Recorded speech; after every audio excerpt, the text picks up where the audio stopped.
नमस्कार, मैं मयूर अलवेला और आप देख रहे हैं अलवेला राजस्थान। आज 14 नवंबर 2025 है और भारत के प्रथम प्रधानमंत्री पंडित जवाहरलाल नेहरू का जन्मोत्सव भी है।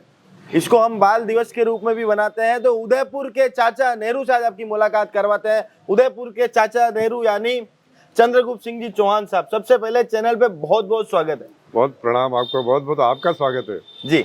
चाचा नेहरू की उपाधि इसलिए दी आपको क्योंकि जिस तरह से पंडित नेहरू का स्नेह रहता था बच्चों से, और इसी वजह से उनके जन्मदिन को बाल दिवस के रूप में बनाते हैं। आपका भी हमेशा बच्चों के प्रति स्नेह रहता है और खास करके विकलांग बच्चे, अंध बच्चे जिनका कोई सहारा नहीं, उनका सहारा बनने का काम आपने करा है। सबसे पहले तो बहुत बहुत साधुवाद और बहुत बहुत बधाई कि कल आपके एक आश्रम का भी उद्घाटन यहाँ पर हुआ है जी। लंबे समय से प्रयासरत थे उसके लिए जी। कल वो स्वप्न मुकम्मल हुआ है, कैसा लग रहा है? अच्छा लग रहा है बहुत जी। और जो बच्चों से मिलता है, आपने, मैं तो सौभाग्यशाली हूँ कि आपने मुझे चाचा नेहरू से तुलना की है। जहाँ तक राजनीतिक पृष्ठभूमि का है वहाँ तक हम उनकी बातों से बहुत ज्यादा सहमत नहीं है जी, परंतु उनका जिस प्रकार से बच्चों से प्रेम हुआ करता था जी, वो अद्वितीय है। और बच्चे वैसे सबको प्यारे लगते हैं जी, परंतु क्योंकि बच्चों के वोट नहीं होते हैं जी, इसलिए कोई बच्चों के लिए बहुत ज्यादा परवाह आजकल करता नहीं है। परंतु बच्चे बहुत प्यारे होते हैं। बच्चे आपको आपके जीवन में सबसे ज्यादा खुशियां कोई लाता है तो मैं समझता हूँ बच्चे लाते हैं। जी। अब देखिए प्रकृति का संयोग भी देखिए जी कि आज चाचा नेहरू का बर्थडे है जी और कल आपका बर्थडे था।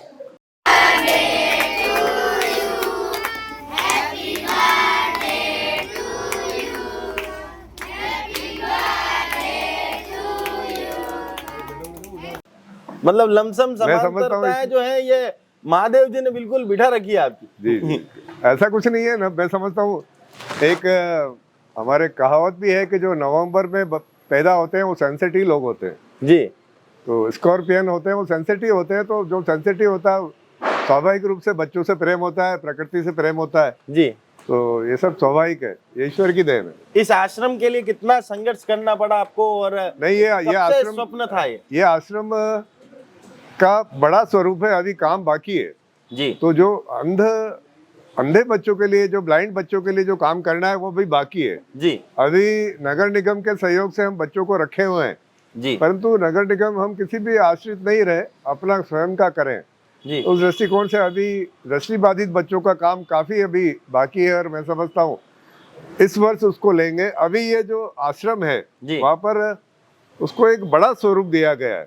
जी। क्योंकि मैं आपसे, आपके चैनल के माध्यम से निवेदन करना चाहता हूँ कि आज से 1, 1.5, 2 वर्ष पूर्व उदयपुर में 22-23 होम थे, होम जिनको निराश्रित बच्चे रहते हैं जी, और अब वो घटकर केवल 3 रह गए। तो 22-23 से 3, एक तो सरकारी है और 2 गैर सरकारी है जी। एक गैर सरकारी मेरी संस्था के पास है, एक गैर सरकारी जाडोल में है जी। तो कहीं न कहीं निराश्रित बच्चों के प्रति हम लोग न्याय नहीं कर रहे हैं। अब वो इतनी बड़ी संख्या में बच्चे गए कहाँ आखिर, ये प्रश्न है जी। मैंने ये प्रश्न कई बार आपके चैनल के माध्यम से अगर आप भी उठाएंगे तो बच्चे गए कहाँ? जो निराश्रित थे कहाँ गए? होम बंद हो गए तो बच्चे कहाँ गए? जो होम बंद हो गए तो बच्चियां कहाँ गई? कहीं न कहीं इस पर हम सब लोग मिलकर विचार करना पड़ेगा जी। जी। तो काफी बड़ा सवाल यहाँ पर छोड़ा है कि आखिर वे बच्चे गए तो गए कहाँ। सरकार से भी हमारा ये प्रश्न है कि इन बच्चों की जांच की जाए कि बच्चे आखिर मौजूदा समय में कहाँ पर हैं। एक प्रश्न और पूछना चाहते हैं कि अनाथ बच्चों के बारे में काफी परवाह करते हैं, पर जिस तरह से उदयपुर में प्रशासन के द्वारा कार्रवाइयां हो रही है, उसके बाद जिस तरह से लोग परेशान हो रहे हैं, आम आवाम परेशान हो रही है, इसको लेकर क्या कहना चाहते हैं? उसका ज्वलंत उदाहरण है बलीचा में हुई यूडीए की कार्रवाई। कहीं न कहीं इसके लिए हमारा आज का जो वातावरण है वो दूषित है जी। हम लोग भी कहीं न कहीं एक अपना कब्जा करने की जो प्रवृत्ति है जी, मैंने भी कई वर्षों से देखा है कि एक कब्जा कर लो और फिर उस कब्जे का नियमन हो जाए जी, ये परिपाटी ही गलत जी। हमें थोड़ा सा पीछे जाना पड़ेगा कि लोग अपनी सीमा से बाहर नहीं आते थे जी। आज आप अपना मकान या अपना खेत 1 साल के लिए सूना छोड़कर देखो, मैं समझता हूँ 1 साल बाद जब आप लौटोगे तो आपके मकान पर, आपके खेत पर अतिक्रमण होगा जी। कहीं कहीं इस प्रकार की मानसिकता लोगों की हो गई है कि हम फोकट का खा लें जी, है ना। और फिर ऐसे में लोग जो जनता के अग्रणी होते हैं जी उनका मुख भी देखते हैं जी, कहीं न कहीं उनका अनुसरण भी करते हैं। जी तो कहीं न कहीं ये सारा के सारा एक ऐसा प्रकरण है जिसमें बहुत बड़ी मात्रा में धोखाधड़ी हुई है, जी, बहुत बड़ी मात्रा में एक इसको कह सकते हैं कि कुछ साजिश हुई है, इसमें कुछ लोगों को फंसाने का प्रयास हुआ है।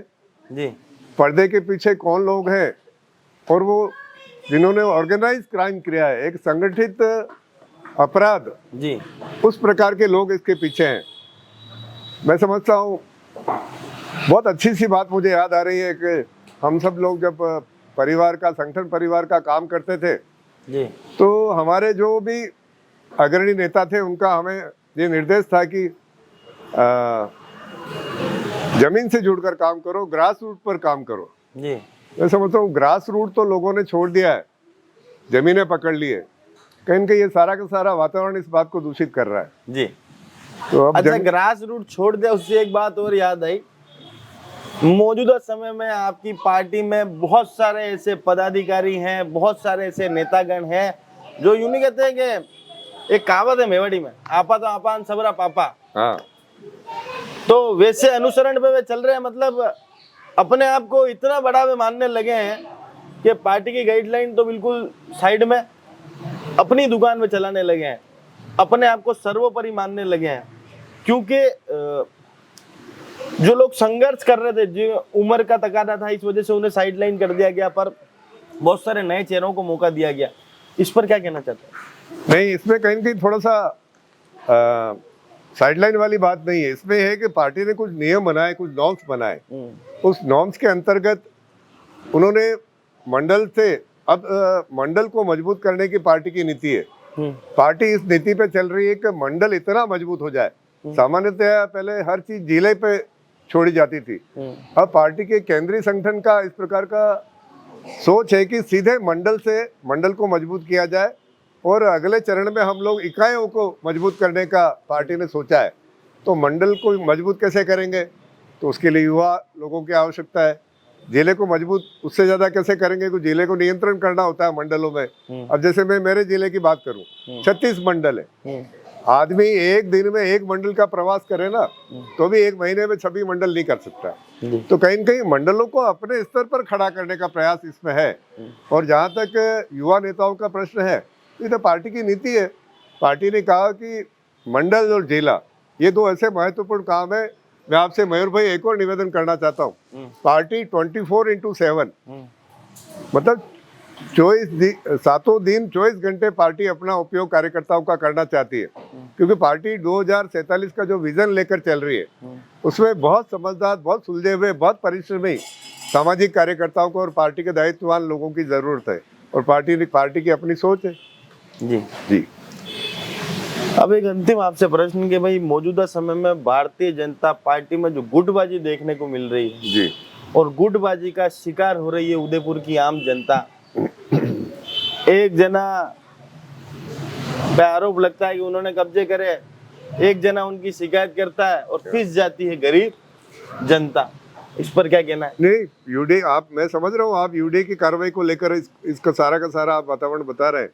यूडी की कार्रवाई हुई, उसका नहीं, यूडीए की कार्रवाई तो हो गई। हाँ, पर भारतीय जनता पार्टी में जो गुटबाजी है, क्योंकि ऐसे परिवार से आते हैं, लीगेसी है आपके परिवार की। जी, आपने बहुत सारे उतार चढ़ाव देखे होंगे जीवन में जी, पर इस तरह का जो माहौल हुआ है, एक मार्गदर्शक जब चला जाता है, सक्रिय रूप से राजनीति में हमारे बीच नहीं होते हैं, उसके बाद जो माहौल यहाँ पर हो रहा है, हाँ, उसको लेकर क्या कहना चाहते हैं? नहीं, इसका मैं एक बहुत अच्छा उदाहरण आपको देना चाहता हूँ, जो जीवंत उदाहरण है और विशेष तौर से हमारी मेवाड़ी संस्कृति का उदाहरण है। पार्टी में लोगों की संख्या बढ़ रही है, पार्टी के प्रति जनता का विश्वास जो बढ़ता है तो कार्यकर्ताओं की संख्या भी उसमें बढ़ती है। मैं आपको एक उदाहरण देना चाहता हूँ, बहुत श्रेष्ठ उदाहरण है उदयपुर का। उदयपुर में जिला संगठन के जनसंघ के चुनाव थे, चयन करना था अपने जिला अध्यक्ष का। कुल 13, 14, 15 लोग उसमें अपने मतदान करने वाले थे। जिला अध्यक्ष के लिए 2 दावेदार थे। एक तो मेरे स्वर्गीय पिता जोर सिंह जी दाई जी उसमें जिला अध्यक्ष के उम्मीदवार थे जी। एक भानु कुमार जी शास्त्री जी। इतने महान नेता, वो भी जिला अध्यक्ष के दावेदार थे। मेरी माताजी उन 13-14 वोटर्स में शामिल थी जी, जिनको वोट करना था। उनके वोट के आधार पर जनसंघ के जिला अध्यक्ष का चयन होना था जी। और मयूर भाई, में आपको आश्चर्य होगा कि मेरी माताजी ने भानु कुमार जी शास्त्री के पक्ष में मतदान किया। क्या और बात है? हाँ, और उस चुनाव में जोत सिंह जी दाई जी जीत कर आए। जी भानु कुमार जी को इतने मत नहीं मिले जो जीत के लिए आवश्यक थे। जी। जोत सिंह जी दाई जी जीत कर आए और जब बाद में सब लोगों ने प्रश्न किया, वातावरण शुद्ध था, कोई एक दूसरे पर आरोप प्रत्यारोप नहीं थे, बाकी लोग बैठकर आपस में चर्चा कर रहे थे। तो लोगों ने पूछा कि भाभी जी, आपने दाई जी को वोट क्यों नहीं किया? कि मेरी नजरों में दाई जी से श्रेष्ठ भानु कुमार जी शास्त्री। तो इस प्रकार के संगठन से हम लोग आए हैं, अब उसी परंपरा पर हमें चलना पड़ेगा। और जहाँ तक, अरे वो परंपरा तो कहीं चलेगी साहब, यही तो मैं कहना चाह रहा हूँ कि आप लोगों का जो संगठन था, इंदिरा गांधी जी ने कांग्रेस को चरम स्तर पर पहुंचाया। मानते हैं इस बात को? बिल्कुल। धीरे धीरे कांग्रेस कमजोर होती गई, कमजोर होती गई, कमजोर होती गई और 2014 में तो एक ऐसा समय आया कि मतलब कांग्रेस का नाम लेने वाले भी बहुत कम लोग बचे। क्या आपका संगठन भी जो चरम पर है वो अब विघटन की ओर अग्रसर है?